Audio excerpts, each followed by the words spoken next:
part two. Yeah. So I'd have to watch what we did in part one. I don't really remember a huge amount, but I think there's certain points in there that weren't really expanded upon exactly. So I just thought maybe if I started with, because I call it COVID derangement syndrome, that's what I've sort of come to call it over all of these last couple of years. And what I learnt from watching all those many doctors, syndrome is a set of symptoms and unfoldings that happen without any true understanding of what the cause is. That's why I sort of like that word syndrome. And derangement is like all of our minds have been deranged. Instead of all having everything in arrangement, it's been deranged. So it doesn't mean that you're nuts or anything like that, just deranged. So you've got a range of things that you rely upon to understand, and that's all been pulled apart because there's so many contrary stories out there. Now, someone like me who has been interested in this realm for a very long time, so I could go back 30 years in regard my standing in a position of looking at our medical world. So when I was with the two yogi dudes back in 1991, and I did my fast and all that sort of stuff. But both of them were professors of natural hygiene. Now, natural hygiene was a movement from what's called the Life Science Institute, and it was coming from, without it having said it, but I understand it now from terrain theory. And so that's one of the interesting things that has been unfolding during all this COVID time for myself has been because I was suspicious of it right from the very beginning because I've had my brain in all a conspiracy theory sort of realm, meaning I haven't trusted what government says or does pretty well all my life. So it was just another thing on the pile. But consequent to that happening, it isn't just, the government says something, everyone says no. There's an absolute army of doctors out there and experts who are delivering long, very informed forensic unpackings of what we need to do to try and unpack it all. To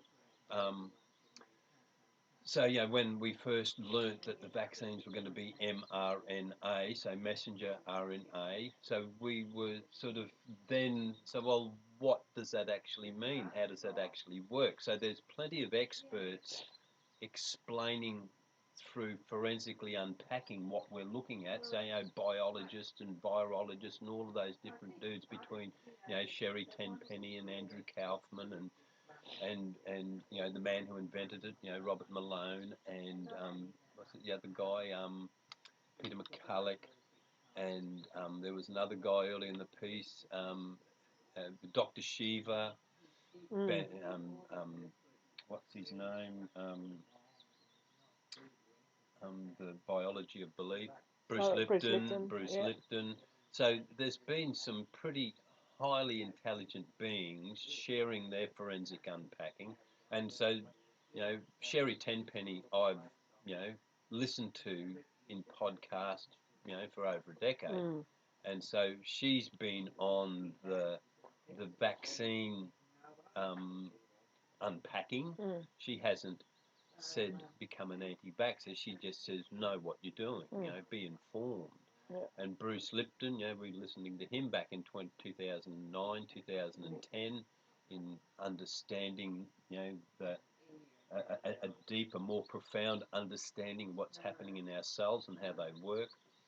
Andrew Kaufman, he has been sort of a prominent voice in forensically unpacking what's going on.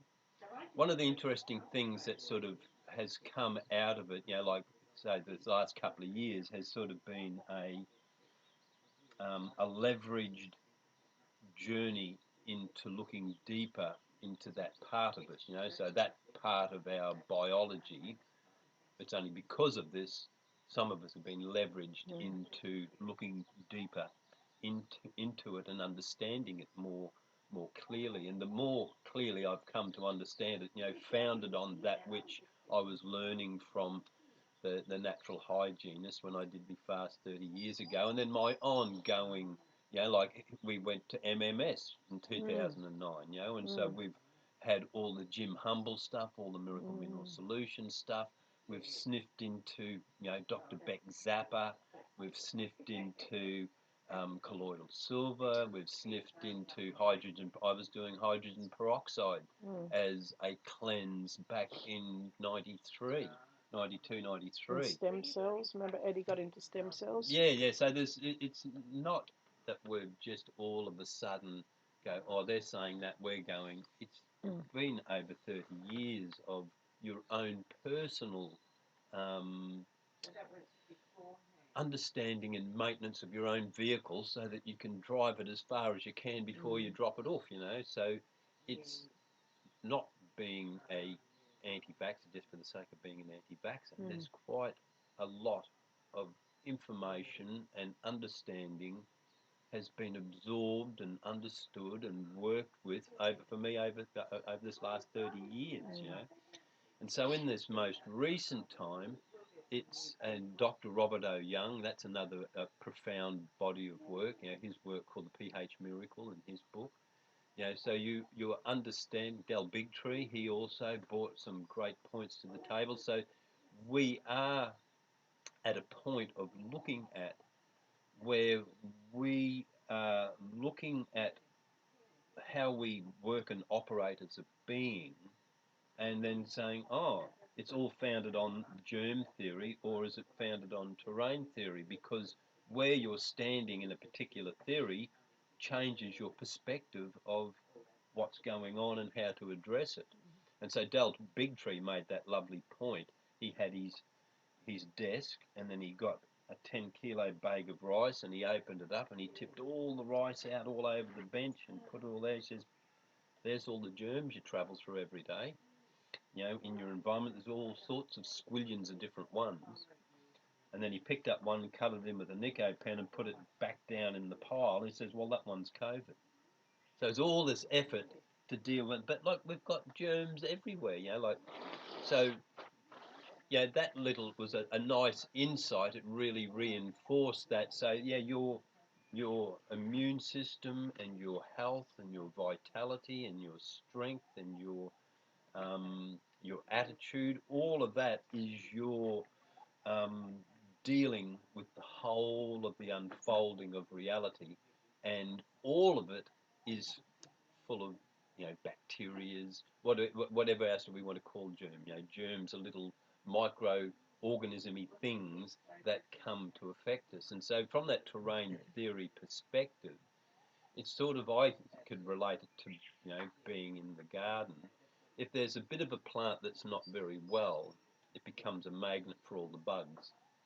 And so it's sort of like Mother Nature says, oh, you're not very well. I think we need you out of the system, And I've got all of my workers here, all of my bacterias and my microbes and my fungi. They're there to disassemble you and send you back to the cosmos, And it's the same for us. So depending, as from terrain theory, our illness is due more to the degree of toxicity we wear than it is from being affected by a bacteria, a virus, or a fungi. So, a beautiful point made by Kaufman, I think it was Kaufman, anyway, one of them, was saying if you're walking down the road and there was a dead dog, beside the road, got hit by a car and it's dead, and it's a couple of days later and it's all covered in maggots, you wouldn't go over to the dog and say, oh, look at that poor dog, all the maggots have killed it. And so that's the same scenario we're in. Here we are, we're full of viruses and bacteria and fungi, and we get really sick and die, and it wasn't them that killed us. That's sort of like saying the dog died from the maggots. It actually died from getting hit by a car. But Mother Nature's means of disassembling that vessel and sending it back to atoms has all of her workers come in to do that. So it's not just maggots on the dog, there's all manner of bacterias and germs and fungi and depending on where it is and how it is, all that sort of stuff.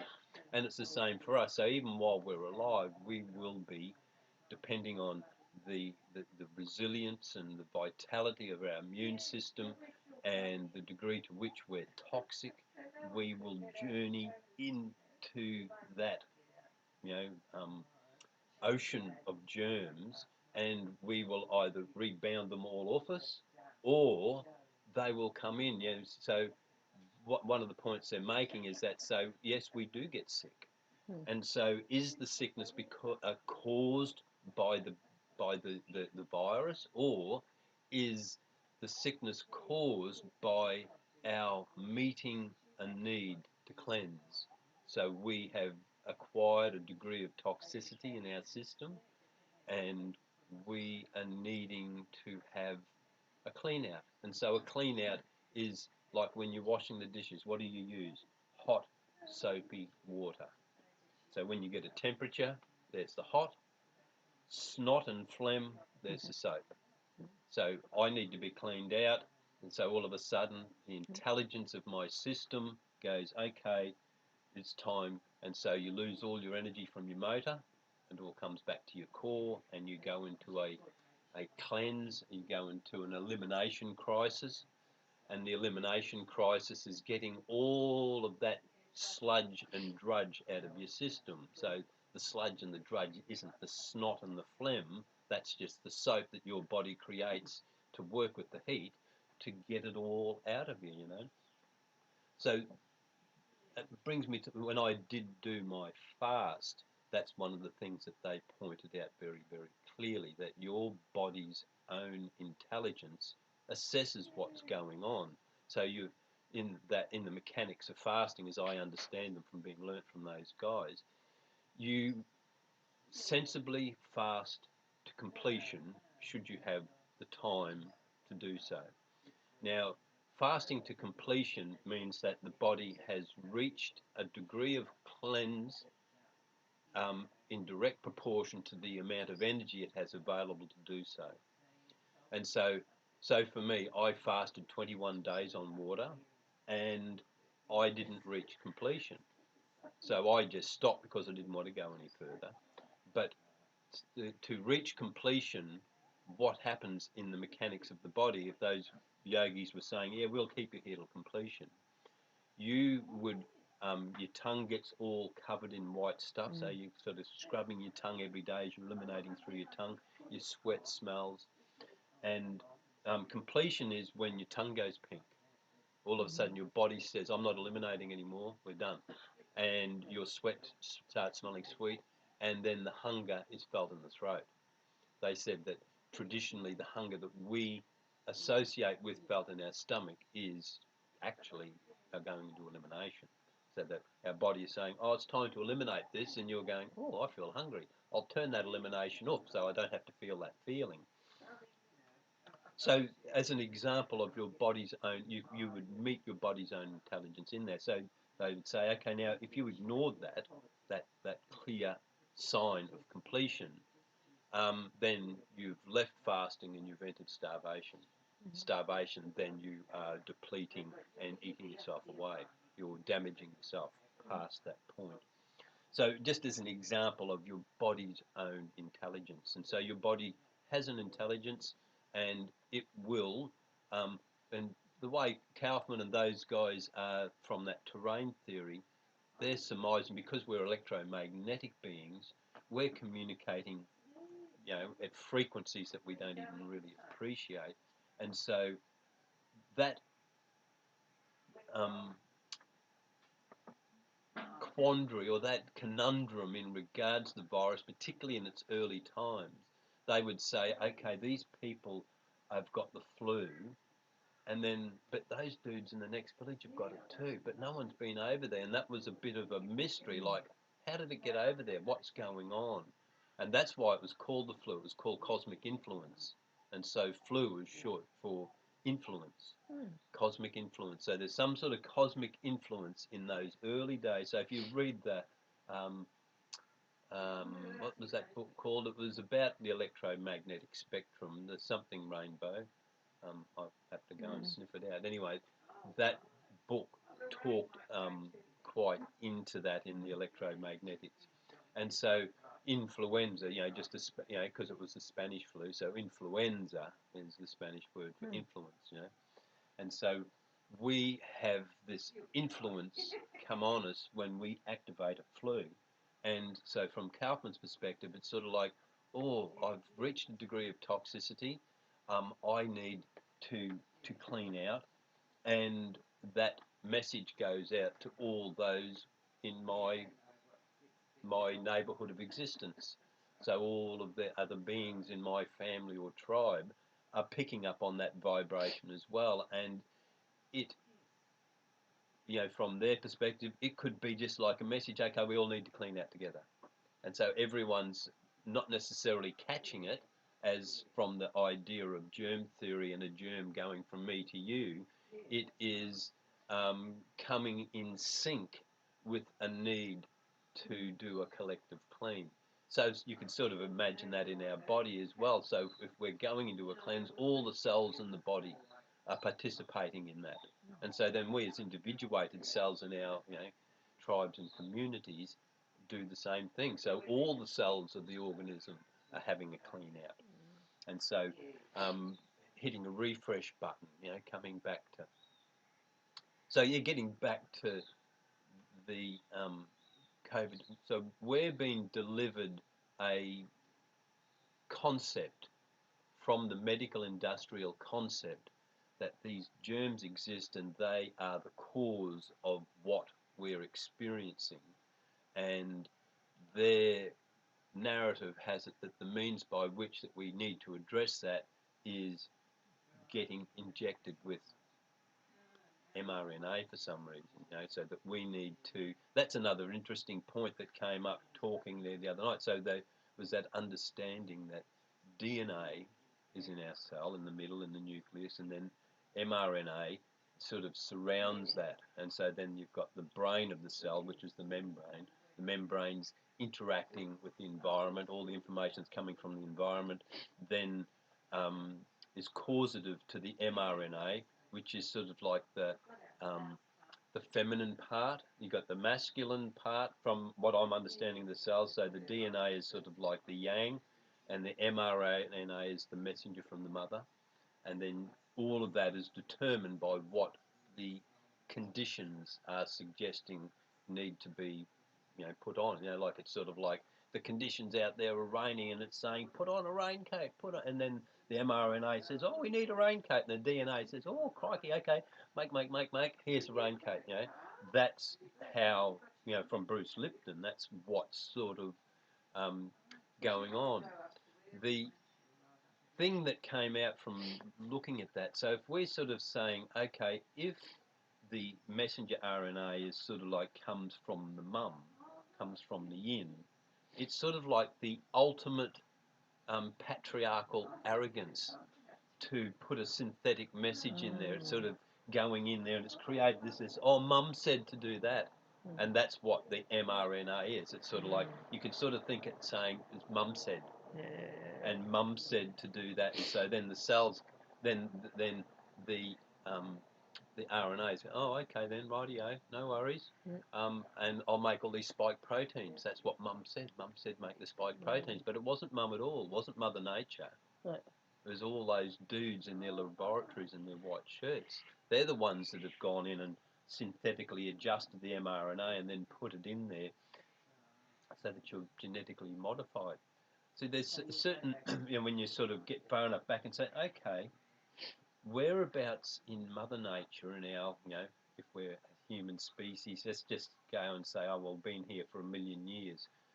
Where in our relationship with Mother Nature does Mother Nature inject us? Well, a poisonous snake or a mosquito, I suppose you could say. But there's, in our commerce with Mother Nature, we breathe in and we eat and swallow. And we can soak in through our skin, of course, as well. And but we don't take, that's our natural defence system. So if you're breathing in, you've got natural defence systems up in your nose and everything, and down into your lungs.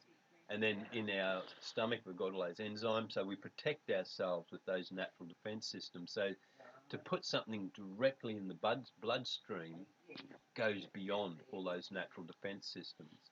And so that's a strange anomaly that doesn't add up. Like it's not natural. From that perspective, it's definitely not natural.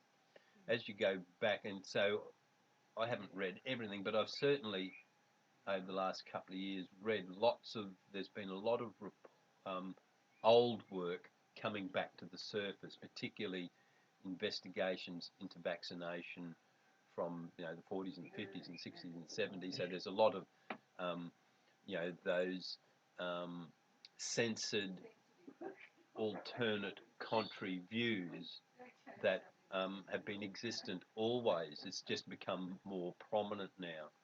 But in that, there is a, we as a people are generally pretty innocent and trusting. And so that's what I'm sort of sensing, is that it is using that strength of ours as a people as a weakness against us. So it's like a groomer. It's that's how I've sort of watching the telly there during all of this at Mum's place. It was sort of like my sense of what the mainstream media was doing. It was grooming innocence for penetration, and everything was all about grooming. It was a fear campaign. If you don't do this, you're like, oh, crikey, I can't even tell you how bad it's going to be. And so there is that great big push of fear, all of the manipulated, facts and figures that we can see was no different to any other year now, looking back 2 years. So all that manipulation of statistics, all of the stories coming out now of particularly in America, where the medical system, the hospital would be paid if they had that patient come in, and if they determined that that patient was a COVID patient, then all of a sudden they get 13,000. Then if that patient gets sick enough and that COVID patient needs to be put on a respirator, they get 39,000. And so there was a distinct motivation there for that system to be wanting to have as many COVID situations as possible, because it's like a money factory for them. They were, coerced through big piles of money to do so. So that manipulation of statistics to assist the degree of fear necessary to coerce everybody, and so that fear campaign is a coercion.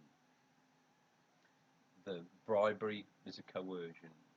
Blackmail, no job, no jab, no job. That's blackmail. That's a coercion. Intimidation and threats of violence, as we've seen clearly evidenced by all sorts of footage on people's phones, and their capturing the behaviour of our police force over this last couple of years in regards to not wearing a mask, or someone's posted something on Facebook, or there's lots of it. And because that's most definitely not, that is the actual attitude of the government. So unless it comes down and smashes those coppers and gets rid of them, say, hey, that's enough of that, we're not going to have any of that, that's not what they're doing. So that is the very attitude of the government, is seen expressed through those dudes. And then, of course, censorship and banning. So all of those things, fear campaigns, bribery, free donut or a beer for a jab, no job, no jab, no job, blackmail, intimidation, violence, and then censorship and banning. So alternate to that, as we may have said in part one, alternate to that, you would expect that, okay, the honourable commerce that isn't a coercion of will would be to say, guys, listen, this is really good. We can present to you clearly and concisely, openly and honestly, a full forensic unpacking of the facts and the science upon which our claim is founded. And so here's an independent third party who backs us up, and they're going to deliver you a forensic unpacking. Here it is. We've created this YouTube, or this internet portal like a YouTube channel, and we've got, on this particular part of the channel, we've got an integrity audit, a forensic integrity audit of all of the corporations and all the dudes who are profiting from this. So it's not just some mad greedy grab for loot. Here's a forensic integrity audit of everyone who's involved in it. Here we've got a panel of all of the experts from the industry with all of these other experts who we've been censoring and banning, and we can sit them all together in a big round table. So why isn't that happening? If they've spent $1 trillion, why didn't they spend a part of that $1 trillion creating that internet portal where an independent body of experts on both sides of the table can sit down and keep, putting their forensic unpacking of the facts and the science down there, so that we as a people can go, yes, I understand that. That makes absolute, amazing, complete, logical sense. And what we do have, the experts that are giving us a forensic unpack of the facts and the science are all being censored and banned. And so they're just being called anti-vaxxers and conspiracy theorists. But, it's not as if you've just gone like you do on the mainstream and you get a 2-minute soundbite as your delivery of information. You go over there and it's 2-3 hours long of them sharing. And so you've got an enormous amount of content out there, hundreds of hours of content out there, which is a dedicated forensic unpacking of what we're witnessing, what is the mechanics and dynamics of understanding what is gene therapy. That's another lovely point. Like the mRNA is a gene therapy. It's genetically modifying you, and that was certainly in my questions, in my presenting a conditional acceptance. One of them was, actually two of them. The first prominent one was saying, okay, Mr. Prime Minister, would you be willing to put your hand on the Bible, do a fully televised sworn oath testimony that the jab is truly and legally definable as a vaccine? Would you also, whilst you're there and you've got your hand on the Bible, would you swear under oath that the people who own the patents on the mRNA gene therapy don't somehow have some, because it's a gene modification, so the modification then you wear as a consequence of being modified by the mRNA, do they somehow own that modification? And that allegation has existed out there for a very long time, but no one will get up and swear under oath and prove in the mechanics of our law system that situation could never ever arise. It's just all poo-pooed or chucked to the side as it's never answered. It's just chucked to the side as conspiracy theory. So there's quite a lot of shortcomings. So in essence, for myself, right from the beginning, all I could say, I don't know what it is, but I know what it's not, and it's not honest. And so that has been my little diggle, like, come on, be honest, be honest. And so, a few questions. I might play devil's advocate. Yeah. And one of the things you mentioned was that, the earth gives us the air and the food, and, we coexist with the earth. Well, there is a theory out there that we're evolving and changing in our makeup. Is it possible that our makeup is changing so much that we need this genetic modification? And I know some, even conspiracy theorists, are playing with this notion that maybe this virus presents as being a bad thing, but maybe it's a necessary component of our evolution. How would you respond to that? I can appreciate that, but there's still no clear presentation of a forensic unpacking of those facts and science. I'd appreciate that. I'd appreciate someone saying, "Hey, this is really good. You need to have this modification." Well, okay, well, give us the forensic unpacking of the facts and the science upon that claim. Like, help me understand at a molecular level or a cellular level why that is so. That still isn't presented. It's just sort of like, oh, if you don't do this, you're going to get sick and die. That's about as much as you get. Or if you do get sick, you won't get as sick as you would have got if you've got the vaccine. Like, it's a whole lot of gobbledygook. There's no substantial, reliable, open and honest, factual, forensic unpacking of the science and the facts. None of that exists. Anything that you do go and sniff out, like the aid of the government website, well, it's effectively propaganda. There's no, they just poo-poo any contrary views, and they just effectively say, oh, it's safe and effective. It's not good, and particularly, there's plenty of the experts out there saying, well, it isn't a vaccine. So that's dishonest for a start. Everyone's calling it a vaccine, you're an anti. Well, you're not even an anti-vaxxer, because you're not anti a vaccine because it's not a vaccine. You're an anti-jabber. You're an anti-injection of gene modification. That's what you're anti. You're not an anti-vaxxer. You would be if it was a vaccine. But, interesting, they changed the definition of vaccine in 2021 in their dictionaries so that it included mRNA.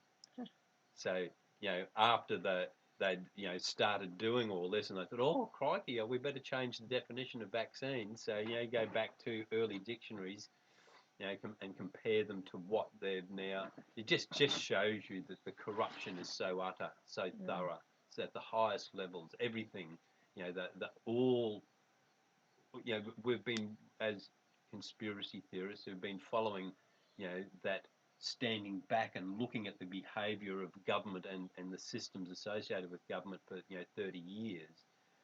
It's utterly corrupt, utterly corrupt, pure evil, the whole lot of it, right to the highest court. And so there's it's all completely manipulated. So I don't understand if there's some conductor at the top, conducting the whole orchestra, but they say, oh, it's only conspiracy theory, but it obviously is a conspiracy. If every country's doing the same thing across the planet, well, they're doing it together. They're conspiring.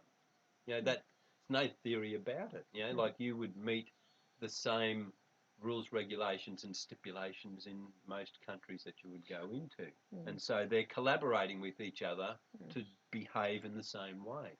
So that obviously is conspiring.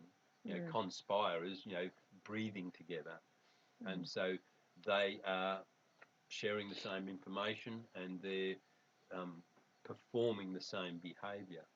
And so it has to be a conspiracy for it to be working globally. But the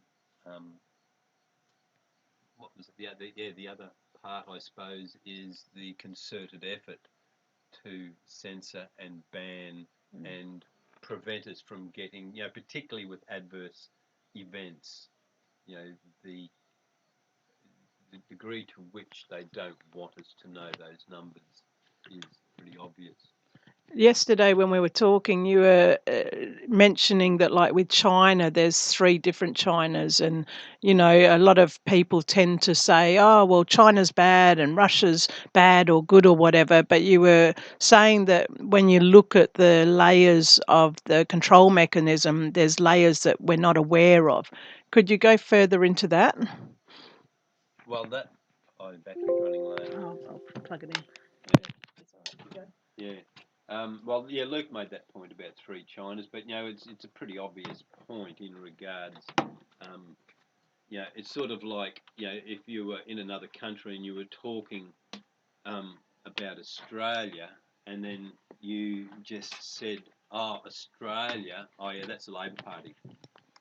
Right. And so that's like us saying to China, and it's all, we witness the behaviour of the Chinese communist, the CCP, the Chinese Communist Party, and so it is the face of China, and so the Chinese people, like we're at the mercy of what our government does. So it, has proved to be, pretty arrogant and belligerent in this last couple of years. It's got a narrative that it wants to put out there, and it will fight tooth and nail against anyone that questions it, anyone that wants further and better particulars. Anyone that is delivering further and better particulars are censored and banned. So we've got to, from that perspective, realise that at that government level to the people level, they aren't the same thing. It's a completely different situation. Everyone in China isn't, in the Communist Party. They're at the mercy of that put into place thing that's been happening over decades. Like so many countries of the world are at the mercy of um, a dictatorship, basically. There's heaps of countries in the world. We're pretty, but we're starting to taste that same attitude. It's sort of been pretending that it's not. It's given us, in Australia's been pretty lucky by virtue of being so spread out and such a small population. So we enjoy a bit more looseness, but you can see the same attitude prevails in our governing structures, in New Zealand, in Canada, or Australia. That same belligerent, arrogant attitude prevails when they decide that they want to use it. And so I think it's been a bit of a test that way, just testing the population out. They've sort of been going down and pushing the edge with all their lockdowns and mask mandates, just to see how compliant we as a people are, and well, we are compliant because that is our beautiful nature as a human being. We're loyal, we're trusting, we are a great degree of innocence. So we're not the ignorant masses, is what some would say, because we most definitely aren't.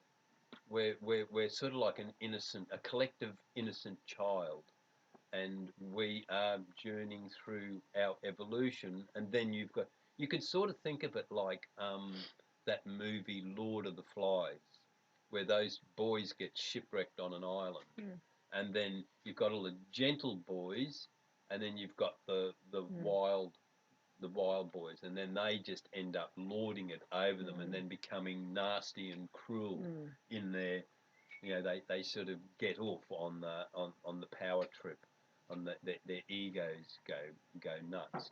And so you could sort of say that whole scenario presented in Lord of the Flies as a movie, sit back, watch that movie, and then just look at it. The whole world is sort of like a shipwreck, ship full of dudes, and all of those mean and nasty ones have it's sort of like, they've got the lolly jar, and so all yous are allowed one lolly every fortnight while they're going like that, eating the lot of. And so, what's the motivation behind the ones orchestrating as the bullies? What do you think is the motivation to what they're doing? Because some people have said, "Oh, it doesn't make sense that they eliminate a lot of people, because then who's going to do all the work?" So Well, what's the there's 7 motivation? billion people. There's no shortage of people. They could get rid of half the world's population, still have enough people. I think that is a part of it. Think of it like this as well. Just think like when you're playing a game of Monopoly and you're in the throes of the game, and you are starting to get a few properties, and there's an excitement, there's a momentum, there's an overriding thing that you want to do whatever you need to do. You want to win, and so at a bigger level, that's the sort of mindset they're in. I've said the other day somewhere, but if you sort of consider us as human beings being in two different types of way of being, we've got all of us are living souls inhabiting human form, sharing the human experience, and some of us have because it's like your ego that you wear out to be in the game, and then the ego can either be separated from source and good sense and nature and our true human nature, or you can have a soul-centered ego that is cognizant of all of that and wants to live that through itself. And so in that simplicity, we've got egos that are separated from their their sense of self, their true human nature, the nature of the world. And so in that separation, they uh, get lost in illusion and delusion, and the delusion that this is, like, you can understand that those pharmaceuticals have been motivated by trying to make as big a pile of money. So it's all about power and money and greed. The last thing they're interested in is how truly well it serves the pleb at the bottom. And remedy for those that have taken the vaccine, because I've met many people who took it, due to a necessary for, maintaining their work and paying their bills and looking after their family. I've been asked by many people, well, what's the remedy if they have taken this gene therapy?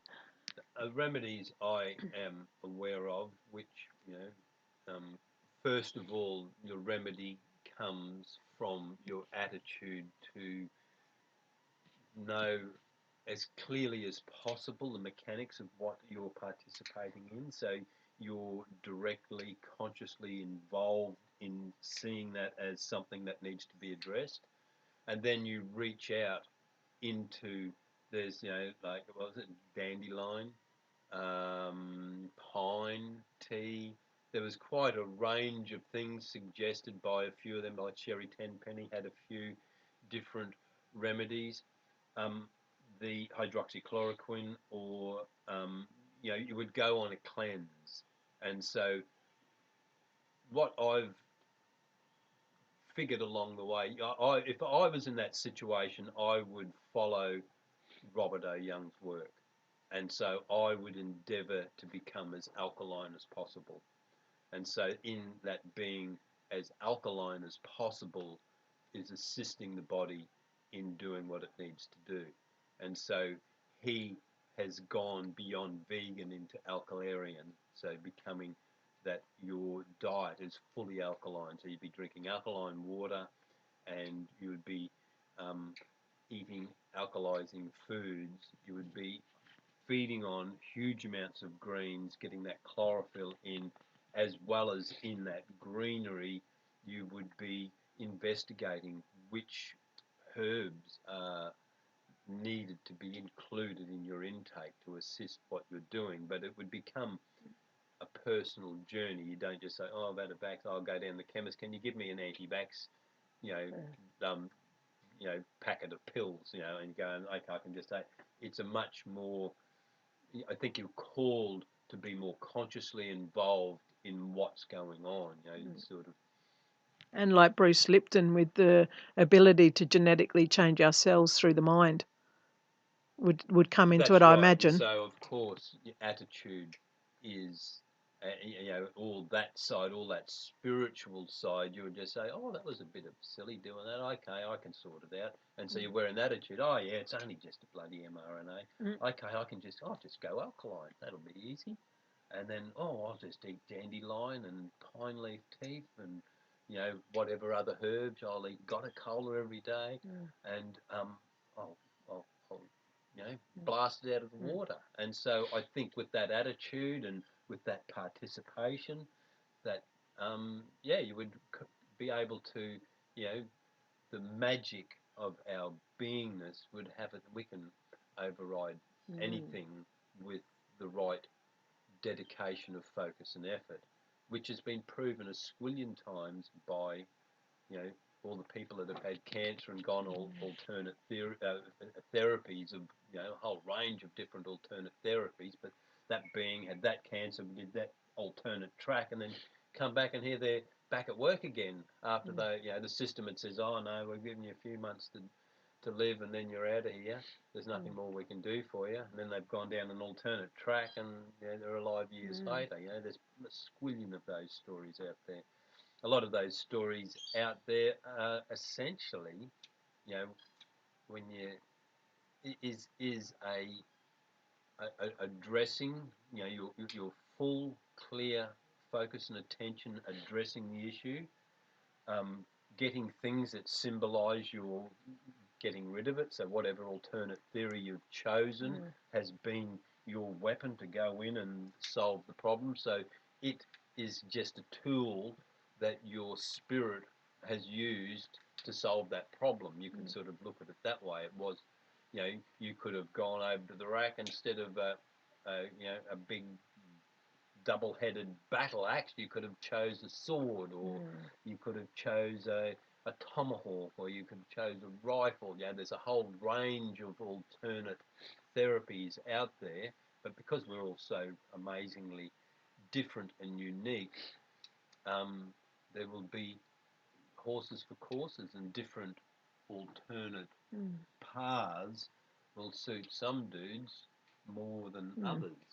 And one of the things I was wondering about is if you've actually had COVID, as we went through that situation yeah. of experiencing it, does that mean we've also had our genes modified by this particular thing that's come into our body? Like, what's the story, your Well, we don't understanding? know that we've had COVID. We had, as we would have any other year, you catch a bit of a cold or a flu. So I haven't experienced anything different to what I would have otherwise experienced any other time in my life when I've been ill. And so to get a temperature, to get a headache, to get body soreness and aches in the joints was, and then addressing it with the MMS. And so it was short lived. And both times I've had it twice, that situation, and both times I addressed it with the MMS, which is like hydroxychloroquine essentially. And both times it was, you know, I was back to normal in a couple of days. Yeah. So Yeah, it's almost I don't know. You know, like there's plenty of allegations out there that the vaccinated are shedding their spike proteins, and so in our going through that at the time, there was a sense that we were poisoned more than sick, because there were other symptoms there that didn't add up, that you wouldn't normally have. So, like for me, sore gums and like a shingly type rash, and so those things were unusual. And so having that in your list of symptoms, and then also, um, well, Rebecca going to that naturopath, and that naturopath, you know, she was watching very, very closely. She was watching the interesting array of sort of out of place symptoms, and so there is the possibility that we are.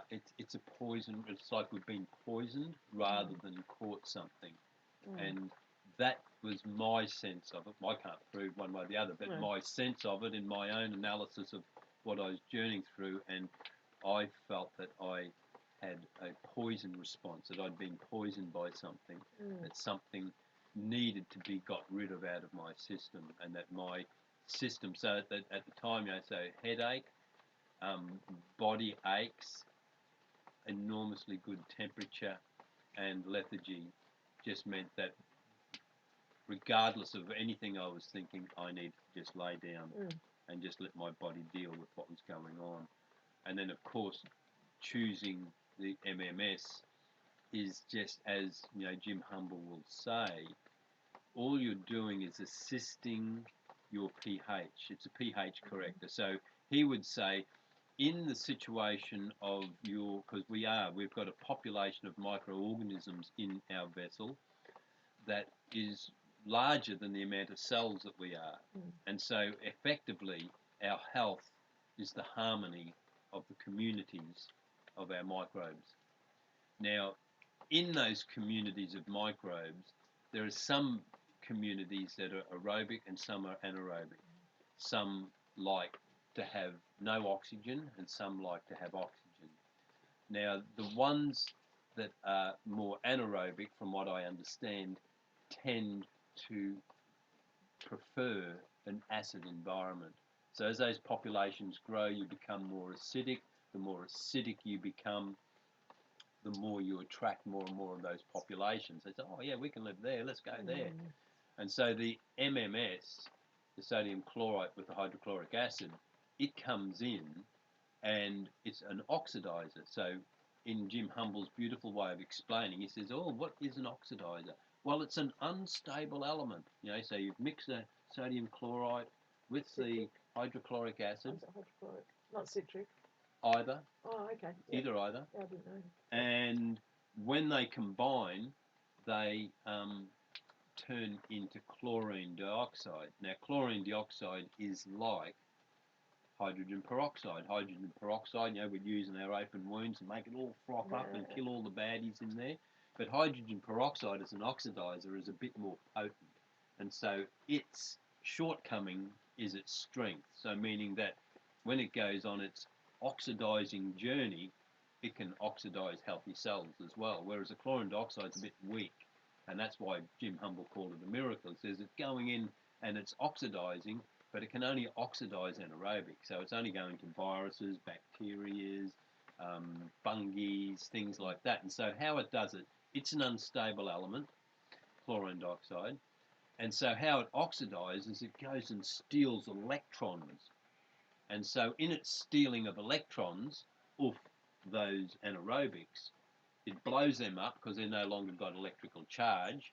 You know, chlorine dioxide stole all that, and then the chlorine dioxide goes and gets those electrons, reassembles, and then transforms, becomes sodium chloride and H2O. So it turns into table salt and water once it's oxidized. So that's the other part of the miracle of it. It just turns into what we've got, table salt and water already in us. The chlorine dioxide turns into table salt and water after it's stolen the electrons in its oxidizing process off the baddies. And so, you know, Jim Humble says, if you like walk through the forest, you know, like the fungi that are on the ground, you only got to touch them like that and they'll fall over. Like they're not very strong, and that's why chlorine dioxide can say, oh, I can take his electrons, I'll have them.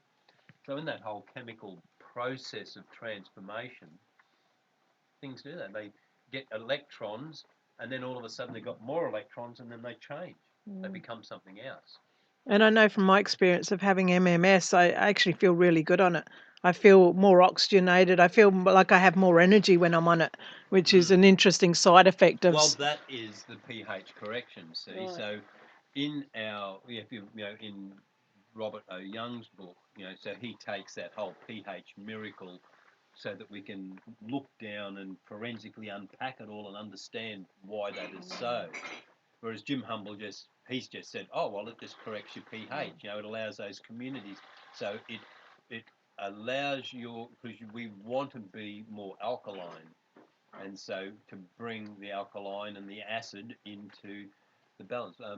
Was it, I forget what it was now, what Robert O. Young said, but we've got an optimum 7.365 or something like that is the optimum human, and not just in our blood or urine, but in our interstitium, so in our interstitial fluids. So all the fluids, so every single cell in our body is surrounded by a fluid, and that interstitial fluid is, needs to be, as Robert O. Young said, needs to be the same pH as the Earth's oceans.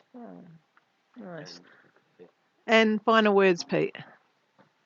Well, it ain't over yet. Let's just keep going, and so I'm not, I'm